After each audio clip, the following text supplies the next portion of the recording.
right. Hi, everyone. My name is Jennifer. I'm one of the co-founders of Breaking Bio, and I'm here with Johanna Vega Abello. Is that correct? Is that how you pronounce your last name? Abello. Yes, Abello. Abello, okay. And she's the Subdirector of Social Programs at Proyecto Titi, which works with cotton-top tamarins in Colombia, which, for those who don't know, this is what they look like. They're cute little primates, very small monkeys with this characteristic white fluff on the top of their head. They are really cool. They're also really cute, but causes problems because it makes them vulnerable to illegal wildlife trade because people think they're cute. But I can say from personal experience from working with these guys at zoos, they do not make good pets. Not a good idea, no matter how cute they are. They're very susceptible to diseases that we can get. We can pass it to them. They can give us diseases. So it's a bad idea all around. Just don't do it. All right. So Johanna, can you please explain to everyone what Proyecto Titi does for cotton-top tamarins in Colombia? Yes. Okay. Go ahead. Okay, Proyecto Titi is working on saving cotton-top tamarins, these little cute monkeys that are endangered species of the northern part of Colombia. We are working on doing 4 things, basically. One of them is research.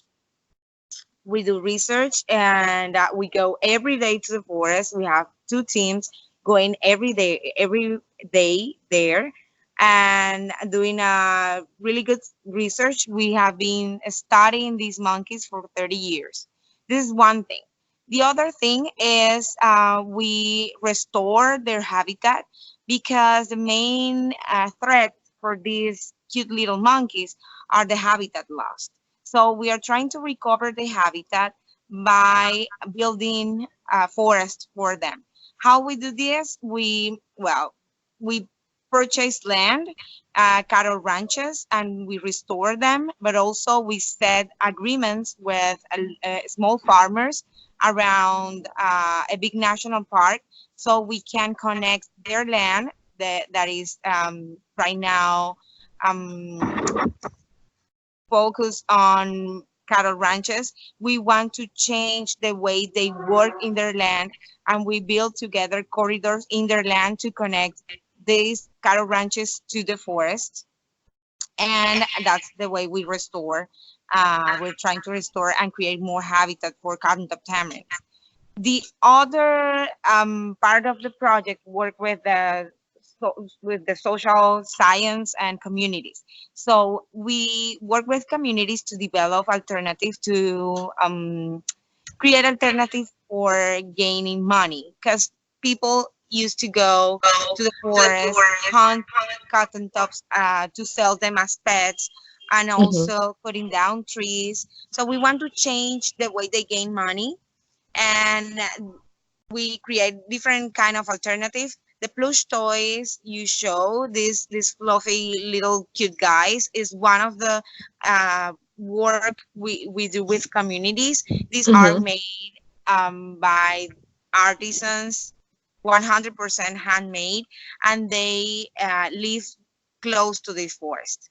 The Eco Mochila products are also very, very well known, and it's the other alternative we use. You can go to proyectotiti.com and look for the Eco Mochilas plush toys. We sell them in the United States, so it's easy to buy through our website. And the last program we have in our projects is education. We do education with kids and grown-ups too. So all people that are involved in our programs, in our community and social programs, are part of our education programs. But also their kids, we go to the schools, we go to the communities.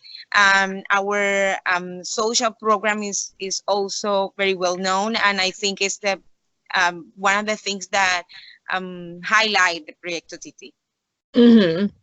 Yeah, I mean, are you wearing the Eco Mochila earrings or? No, actually, these are Colombian, but not Eco Mochila today. Yeah. No, I always love going and seeing what you guys have at the table at the WCN Expo because you always have such cute little goodies, and the Eco Mochila bags always are just amazing. It's so cool that for those who don't know, they're actually made out of repurposed plastic bags, and they're in these gorgeous patterns. Yeah, go on the website, check it out. It's awesome. If you can make it down to an expo where these guys are, always go check out their booth. It's always really cool to look at. And if you see something you like, buy it ASAP because it goes super fast. Yeah, it's just so much fun. I just love all the stuff that you guys are doing. And then for you, what is your background? How did you kind of get involved with cotton top tamarins? Well, that's an interesting story. Actually, I'm a psychologist, and I start being interested on education and social science. And I always feel that I wanted to work for a meaningful project for communities and for kids. That's my passion. But not teaching itself, not only teaching, but creating programs that help them change their behaviors or help them learn in a very fun and efficient way.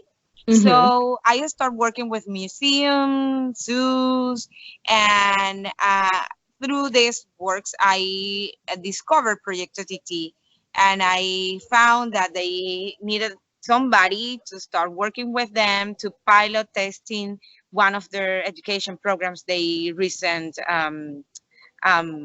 created. So I show up, I got the job for 6 months, and now I have 10 years working with Proyecto Nice. Titi. That's Yeah. awesome. That's really cool. Yeah, it is. Education and social science make me discover conservation, and now that Mm-hmm. I'm here, I don't want to leave. It's Mm-hmm. when you really understand why you should protect these species and how meaningful it is to help people living in harmony with nature. Mm-hmm. You can't stop doing this. So No, that's true. That's true. I mean, I got bit by that bug too. And so that's part of the reason why we're doing this channel is to, highlight that there's so many different ways to become a conservationist. I mean, you don't have a background in conservation, but you're still doing amazing work. We're just working with the local communities, working with the kids, creating all these cool programs. So that's really cool. And then what are some of the biggest challenges for you guys in Colombia with the cotton top tamarins and their conservation? well, developing it's always the biggest challenge. We are in a developing country with right now Colombia is in a good position because we have set all these peace process. You may know about our history of violence and all with these guerrillas. All this is changing. Changes are, go slow and in a hard way, but we think that we are getting there to change this reality. So people trust in our country to invest, but unfortunately, investing sometimes are not going with a good planning for Mm-hmm. areas that are natural areas or areas that are not protected. So habitat loss is our main challenge, and that's why we are trying to help cotton top tamarins through a growing forest. We need to keep doing this for a long term. Mm-hmm. And then that's part of the reason why you have the things like the TT posts, right? Like using the plastic and compressing it and then turning them into posts so they stay longer. I mean, I think that's awesome. It's such a cool upcycling, if you will say, for plastic bags because that's such a huge problem with single-use plastic. So, I mean, yeah, that's just really cool. It's thinking outside the box. I mean, that's just, yeah, I love that stuff. It's amazing. Um, and then what are some of the biggest challenges that you've personally faced in developing all these programs for Proyecto Titi? Well, Speaking of a specific challenge of the programs, one of the things I faced is the education level of the entire community. We have a lot of illiterate people, especially the farmers. They don't know how to read or write. The adults, most of them, they didn't finish the school, so they don't remember very well how to read. Some of them, they don't know anything about this, and that doesn't help with the education, the kids, the children education, Hmm. because they are the ones who, have to help them with the homework. So they don't do this, and what happened is the entire communities are not in a proper education level. They really struggle with this. And when you have a community like this talking about conservation and talking to them that the things they are doing right now are not okay for the environment and that are impacting in a very negative way to the environment, they don't get it, because this is the way they learned from children since they were kids. So change that is very hard. Hmm. And also is a big challenge to build education programs and community programs with people that can read or write. So all the materials, all the workshops, all the talks are very special design for this public. Hmm. And so, is it more like visual tools, like a lot of pictures and things? So then, how do you break it down for those people? Because there is that kind of educational gap. Yeah, images definitely is the best way. Images, but also games and talks with their own language. I mean, they speak Spanish, but their words they use every day. You have to learn that. You have to learn. It's not the same talking with my boss or my team that talking with them. I need to talk in the same way they talk so they can understand me. And using a lot of metaphors too, metaphors that we can bring from the field, from the rural areas, that help a lot too. But games and images are key, and that's one of the challenges. And the other thing is the cultural part of all this is, well, um, they learn that slash and burn is the proper way to grow things from the soil, or that hunting pets, wildlife as pets or for food is the proper way to do things. So change all that, changing behavior is the main challenge I think we have Hmm. in the communities. Yeah, I think that seems to be pretty universal. I think just learning how to change people's behaviors, change their perspective, and kind of having it so that you can get these ideas across. So then you're not butting heads, because if you just tell someone, oh, you're doing this wrong, that doesn't do any good. At least in my personal experience, that doesn't help. It just upsets the person. They're saying, well, why should I listen to you? Et cetera, et cetera. You don't understand our way of life, and that doesn't go as well. Let's see. What kind of advice do you have for anyone who's interested in a career in conservation? Well, maybe that they have to think that having a career in conservation is not only about animals. If you want to work just with animals, do another thing, because conservation is about people too. Mm-hmm. It's not only animals and species in general, but also people. Sometimes we forget that, and Mm-hmm. that's what I have think see all these years. You are right. Uh, Behavior change and social science is something that right now everybody's talking, and everybody wants to change behaviors of their communities, because we finally are understanding that con- Mm-hmm. to do conservation we need to work with people Mm-hmm. are key in all this issue.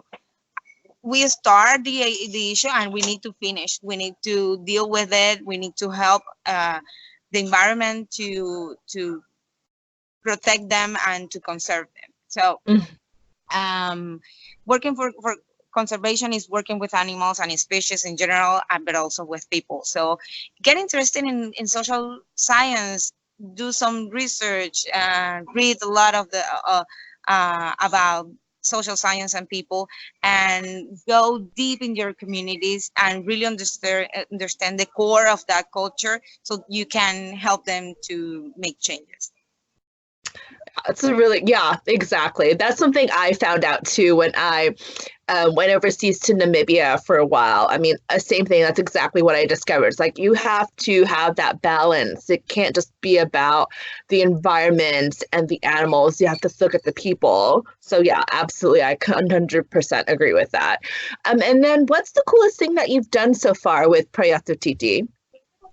The coolest thing, oh my gosh, that's hard. One of the things, yeah, because one of the things I love about Proyecto Titi and make me stay after 10 years, after, you know, growing in my career and as a professional, as a woman, I grew here. And why I don't leave is because it's fun. Every day is fun. Challenges, we are in a small team, so we do have this family feeling in our team, and everything we do is fun. The projects, the programs, the people, but maybe the coolest thing is to get my little kid, my little girl, involved in all these projects. And that's awesome. Yeah, because Proyecto Titi makes you to involve the entire family, but my little girl is always there, being with me at the office, or she goes to the field with me sometimes. So get my little girl involved is the coolest thing, because I feel that I'm doing a good job, you know, raising her with that conscious conservation. That's awesome. Yeah, and I mean, you gotta start them young, right? Yeah, you gotta start them young, and that's awesome. I'm sure. I mean, I'm sure you're such an awesome role model for her too. I mean, you're doing conservation work. You're a woman, and you're pursuing your dreams. And I think she'll hopefully take that into her adulthood, and choose to follow whatever she wants to do. So that's really, really awesome. And then I guess my last question is, how can we encourage diversity in conservation? How can we ensure that all different voices are heard? That's another very interesting question, and very hard to answer. I think the people that are conscious about diversity and are involved in conservation, like us, needs to lead that call. For instance, I am a team leader, and I'm always looking for higher, people that are diverse in my team. I from local communities, from the cities, but most of them are from local communities, women, young men, and I'm trying to help them to grow, because sometimes what you need is an opportunity. No matter where do you come from or who you are, you always, what you need is an opportunity and somebody who is patient with you and help you grow. So I feel that I have that responsibility of growing my team and growing the people that are in, no matter what or who they are, just be welcoming and patient with them until they get to that level where they can go and do great things by their own. That's awesome. Well, thank you so much for taking the time to talk with me. I mean, like I said, I absolutely love what you guys are doing. I love cotton top tamarins. I've always loved them since I worked with them at a zoo ages and ages ago at this point. They were so personable, and so like I said, I have a soft spot for them. I think they're amazing. So thank you, Johanna, and to all our viewers, if you'd like to follow us, go ahead and click the subscribe button below the video, and we'll see you guys later. Bye. Thank you. Bye.